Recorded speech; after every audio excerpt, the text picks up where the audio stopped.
Field marshal کی زمینی حقائق کی بنیاد پر فیصلہ کرنے کی عادت دراصل ان کی قیادت کے انداز اور فکر کی گہرائی کی نمایاں علامت ہے۔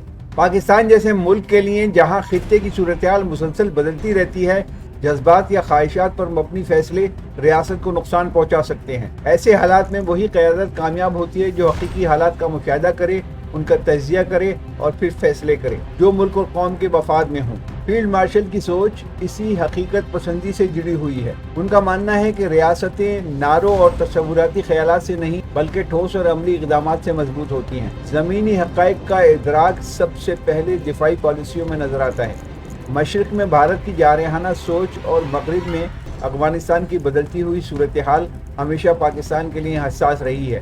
فیلڈ مارشل نے ان دونوں محاذوں پر جذباتی بیانات کے بجائے حقیقت پر مبنی حکمت عملی اپنائی۔ وہ جانتے ہیں کہ جنگیں صرف اسلحے سے نہیں بلکہ منصوبہ بندی، نظم و ضبط، قومی اتحاد سے جیتی جاتی ہیں۔ اسی لیے انہوں نے فوج کے اندر نظم و ضبط کو مضبوط کیا اور دفاعی تیاریوں کو عملی بنیادوں پر استوار کیا۔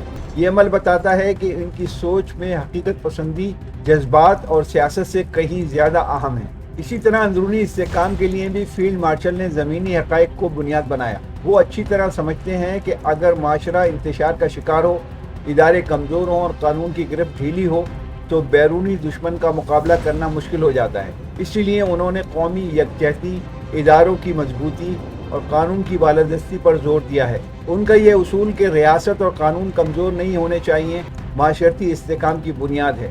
معیشت کے معاملے میں بھی یہی سوچ کار فرما ہے۔ وہ اس حقیقت کو تسلیم کرتے ہیں کہ مضبوط معیشت کے بغیر مضبوط دفاع ممکن نہیں۔